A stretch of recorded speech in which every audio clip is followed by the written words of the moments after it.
What if I told you that one of the most important moments in Johnny Depp's life did not happen on a movie set, or on a red carpet, or even inside a courtroom? It happened quietly, when he came across something he never expected to see again. A letter. A letter written by himself. Not as a famous actor, not as a public figure, but as a 16-year-old boy who was struggling to survive his own thoughts.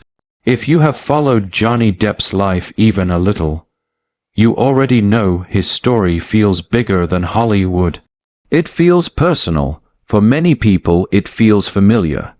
His journey has been full of extreme highs and painful lows, and for years the world only focused on what was visible. The fame, the scandals, the silence, the comeback. But this story goes much deeper than all of that. This is not about celebrity gossip.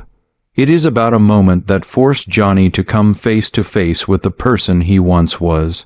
A moment that helped him understand why so much of his life unfolded the way it did. And once you understand what was written in that letter, it becomes impossible to look at him the same way again. Johnny Depp did not grow up in a calm or stable environment.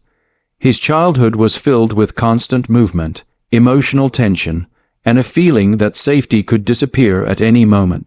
Home did not feel like a place of comfort. It felt unpredictable. For a child, that kind of instability leaves marks that do not simply fade with time. By the time Johnny was 16, he was not dreaming about fame or success.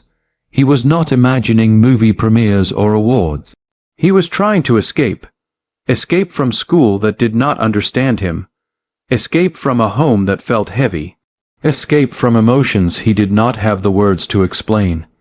At that age, most teenagers act out. Some shut down. Some get angry. Johnny did something different. He sat down and wrote a letter, not to his parents, not to a teacher, not to a friend who might judge him or misunderstand him. He wrote it to himself.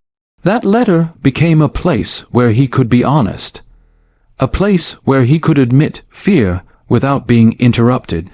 A place where confusion could exist without needing answers. In that letter, he talked about feeling lost, about not knowing where he belonged, about feeling overwhelmed by life itself. It was not dramatic.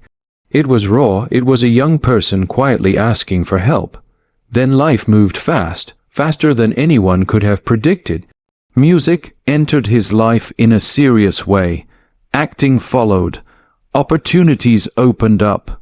Fame arrived quickly and loudly. One role turned into another. Cameras followed him everywhere. Interviews replaced introspection. Applause replaced silence. Somewhere along the way, that letter disappeared into the background of his life. Not because it stopped mattering, but because survival required momentum. There was no time to look back. There was only the next project, the next city, the next expectation. Years later, during a period when Johnny was forced to slow down, something unexpected happened. He found the letter again. This time he was not 16. He was older. He had lived many lives. He had been celebrated, criticized, admired, and judged. He had experienced love, loss, success, and public collapse. He had carried more weight than his younger self could ever have imagined. Reading that letter felt like opening a door he had sealed decades earlier. The words were familiar, but the perspective was completely different. He was no longer the boy writing from pain. He was the man reading it with understanding. He did not see weakness in those words. He saw honesty. He did not see failure. He saw survival. He did not see a troubled teenager. He saw a child who was doing the best he could with the tools he had. That moment changed something deep inside him. For a long time, many people believed Johnny Depp's struggles started after fame. After the lawsuits, after the headlines, after the public controversies.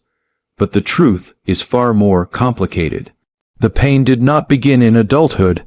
It began much earlier. Fame did not create the wounds. Fame simply put a spotlight on them. That letter made one thing very clear. Johnny was not broken later in life.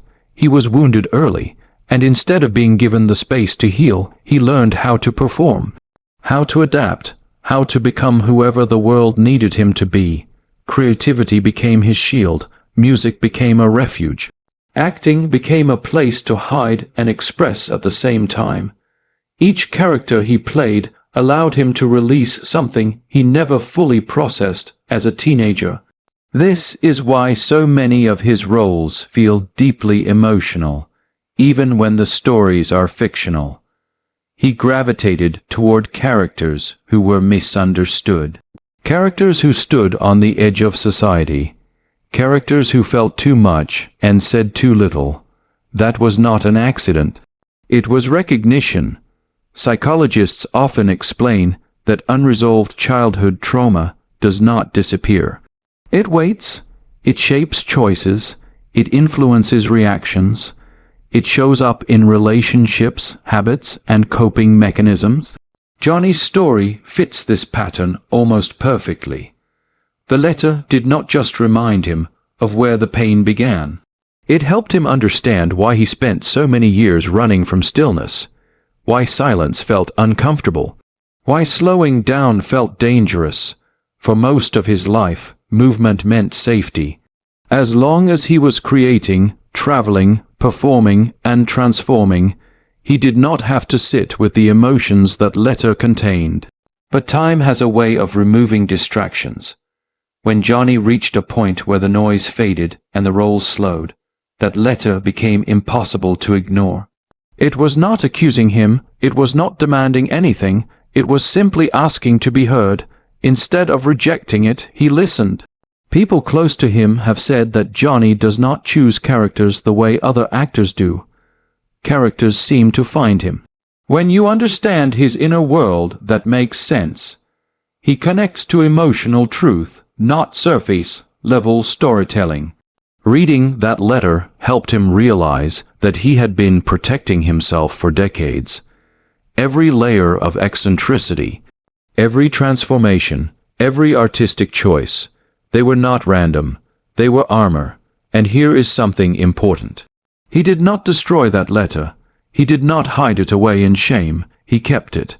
Because healing does not always mean forgetting where you came from. Sometimes healing means honoring the part of you that survived when things were hardest. That realization influenced how he began to live his life in more recent years. He became more selective, more intentional, less interested in explaining himself to the world, less willing to perform emotional labor for public approval. Silence stopped being avoidance. It became protection. Stepping back was no longer quitting. It was regrouping. Answering that 16-year-old's pain did not require a public statement. It required a different way of living, a way that prioritized peace over attention, stability over chaos, truth over noise. And this is the part many people miss. Johnny did not just find that letter. He responded to it. Not with words written back on paper, and not with a public confession or dramatic announcement. He responded in a quieter, more meaningful way. He responded through the way he chose to live, through the boundaries he finally allowed himself to set, through the decisions that no longer needed outside approval, through a slower pace that prioritized well-being over visibility. For most of his life, Johnny lived at full speed, constant projects, constant movement, constant transformation. There was always another role to prepare for, another place to be, another version of himself to present to the world. Slowing down once felt dangerous, as if stillness would force him to face emotions he had buried for decades. But responding to that letter meant doing the opposite. It meant learning that rest was not weakness. Silence was not failure. Distance was not defeat. By choosing a slower life, Johnny was choosing safety. Safety that 16-year-old never had. Safety that did not disappear overnight. Safety that did not depend on applause, headlines, or public opinion. For the first time, His value was not tied to productivity or performance. It was tied to simply being. Boundaries became a form of self-respect. He no longer felt the need to explain himself to everyone. He did not chase validation from people who had already decided who they wanted him to be. Saying no became just as important as saying yes. Protecting his inner world became a priority, not a luxury. That younger version of himself wanted to feel understood, not misunderstood, not labeled, not judged, just understood, and understanding does not always come from others. Sometimes it comes from finally listening to yourself without interruption. Johnny began doing that. He stopped dismissing his emotions as inconvenient. He stopped pushing pain aside just to keep moving forward. That teenager also wanted to feel secure. Secure in his environment. Secure in his relationships.